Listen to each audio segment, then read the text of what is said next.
영업회계자금 총무 법무 업무를 담당하는 직원을 대상으로 연 1회 이상 채권관리 교육을 실시하여 채권관리 마인드의 정립과 스킬을 습득하여야 한다. 채권관리 교육을 받으면 이익이 5%는 늘어난다. 자, 우리가 이제 기업에서 있지 않습니까? 기업의 궁극적인 목표는 뭐죠? 발전이죠. 미래를 향한 발전이죠. 그죠? 근데 그러다 보니까 보면 많은 노력을 하죠. 그래서 보니까 기업은 이익이 나야 되는 게 많은 경우죠. 뭐 사회 공헌이라든지, 그죠? 여러 가지 또 뭐 고용 창출. 근데 그런 부분들은 뭡니까? 그런 부분들도 우리가 보면 사회적인 관계도 굉장히 중요하죠. 그거보다 뭡니까? 기업의 일단 첫 번째 목표는 이윤이 남아야 되는 경우죠. 자, 그러다 보면 그 이윤이 남으려면 어떻게 해야 되냐, 그죠? 뭔가 우리가 투자도 해야 되지 않습니까? 근데 그러다 보니까 기업에서는 보면 많은 거죠. 좋은 복지시설도 늘려주고요. 여러 가지 뭐 교육이라든지 다른 것들도 많이 보내죠. 그죠? 교육도 많이 제공도 하고 연수의 기회 뭐 그런 거 하는 거 굉장히 좋죠. 그렇지만 그 중에서도 뭡니까? 저는 그렇게 생각합니다. 이 채권관리 교육, 그 교육은 1년에 1회 이상은 받으셔야 된다고 보는 거죠. 물론 보면 이제 전문가들 이런 분들은 보면 본인들이 그죠? 스스로 이제 많은 노력을 하시죠. 그래서 본인이 역량을 높이고 그래서 그냥 그런 부분들은 이제 보면 별개로 치더라도 기본적인 우리 그죠? 회계나 자금이나 관리 쪽이라든지 아니면 영업이라든지 마케팅 그런 기본적인 이런 부분들 관계되는 분들은 뭡니까? 1년에 1회 이상 교육 받으셔야 되는 거죠. 지금 어떻습니까? 계속적으로 그죠? 분위기가 많이 바뀌고 있지 않습니까? 그런 분위기도 뭐예요? 감지할 필요가 있는 거죠. 물론 본인이 그죠? 적극적으로 그런 걸 갖다 캐치하면서 정보를 입수한다. 뭐 그러면 좋겠죠. 좀 그렇지 않은 경우가 많이 있지 않습니까? 이럴 경우는 뭡니까? 전문적인 강사로부터 그런 얘기도 들어봐야 되는 거죠. 어떻게 변화가 되는지. 간혹 보면 이 채권 관리는 그런 것 같아요. 오래 하신 분들이 있지 않습니까? 오래 하신 분들이 제일 잘하시죠. 목소리가 제일 크죠. 그걸 갖다가 그렇게 우리가 어때요? 매뉴얼이라는 게 보면 다 정해진 건 없지 않습니까? 법원마다 틀리고, 예를 들어서 법원에 관계된다 그러면 다 틀리죠. 원하는 것들이 막 틀린 경우도 있거든요. 물론 공통적인 것도 있겠지만, 뭐 그런 걸 갖다 했는데, 거기에 대해서 반론하기 굉장히 어렵죠. 그죠? 뭐 그런 얘기도. 물론 보면, 오래 하고 경험이 많은 것도 굉장히 중요하죠. 하지만 또 중요한 거란 건 뭔가니, 그죠? 우리가 보면 이론적인 부분이라든지 공통적인 부분들을 알 필요가 있는 거죠. 간혹 보면 이런 얘기를 하죠. 우리 보면, 자, 채권이 부실화될 염려가 있다면 그런 얘기를 하죠. 야, 빨리 가서 압류해라. 압류한다는 건 뭐예요? 부동산 경매한다는 거고요. 채권 압류 추심명령, 전무명령, 예금 채권을 우리가 찾아온다는 거고, 그 사람이 받을 돈을, 그 사람은 나한테는 채무자지만 돈이 없지만 그 사람도 다른 데 공사대금이 있다든지, 매출대금이 있지 않습니까? 그걸 받아오는 건 이제 채권 압류한다는 거고요. 유차동산 압류한다는 건 우리가 알면 빨간 딱지 있죠. 그 빨간 딱지 붙여서 팔아서 받아오는 걸 압류한다는 거죠.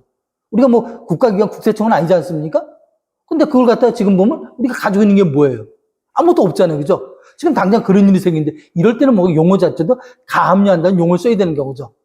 그죠? 장래 집행 채권을 보존하기 위해서 그러니까 이런 용어라든지 이런 용어의 정리라든지 다음에 나중에 이제 보면 실제로 부실화가 생기지 않습니까? 실제로 부실화가 생기다 보면 여러분 뭐 하시죠? 그 대책회의란 거라지 않습니까? 들어가서 뭐예요? 이걸 어떻게 회수할 건지 그런 내용들 서로 간에 뭡니까? 이제 나 혼자만 이게 영업, 회계, 자금, 법무 이런 분들이 모여갖고 이제 대책회의도 막 하는 거죠. 그럼 뭐가 나와야 되는 거죠? 뭔가 제시되는 안건이 나와야 되는 거죠. 이걸 어떻게 해결하는 방향은 나와야 되는데 지금 뭘 갖고 해결하죠? 이게 나와야 되냐, 그죠? 이걸 부동산을 경매할 건지 아니면 채권 압류 추심할 건지 전부할 건지 이런 내용들 각자의 뭡니까? 성격이 틀리지 않습니까? 잘못 선택하는 순간 뭡니까? 여러분 가는 길이 틀려지는 경우죠. 이런 그런 부분들은 뭡니까? 우리가 교육이라든지 그걸 통해서 하는 게 좀 맞다고 생각하고요. 자, 우리가 보면 그래요. 여러분 보면 자동차 있지 않습니까? 여러분 자동차 그 본네트 앞에 여는 거 1년에 몇 번 열어보세요. 아마 열어볼 거죠. 자동차 공업사에 가서 엔진오일 갈 때라든지 아니면 여름에 그죠? 휴가 갈 때 점검할 때 그 외에는 별로 없으실 거예요. 냉각수 교체할 때 이럴 때 그죠? 그런 건 뭡니까? 채권도 마찬가지인 것 같아요. 채권도 그죠? 실제로 그죠? 그걸 다 우리가 보면 자세한 것까지 알 필요 없지 않습니까?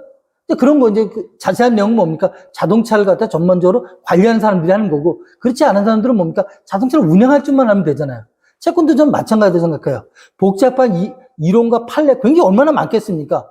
그걸 다 알면 좋겠지만 그렇게 할 필요는 없는 경우죠.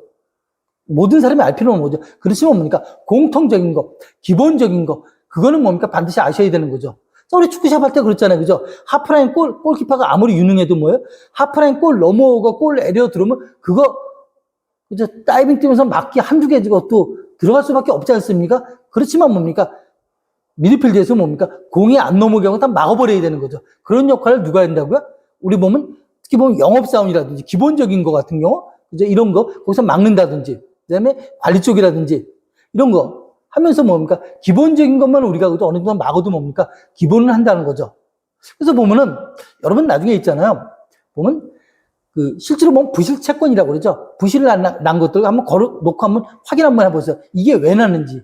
원인 분석을 한번 해보지 않습니까? 그럼 거기에 보면 여러분의 답이 있는 경우죠. 그죠?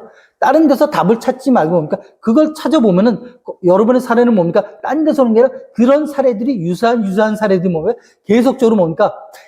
3년 주기로 발생이 된다는 거죠. 그 원인을 한번 따져보고 이게 왜 원인이 생겼는지 그걸 한번 뭐라고 우리가 보면 원인 제거를 하면 뭡니까? 여러분의 부실 발생 뭡니까?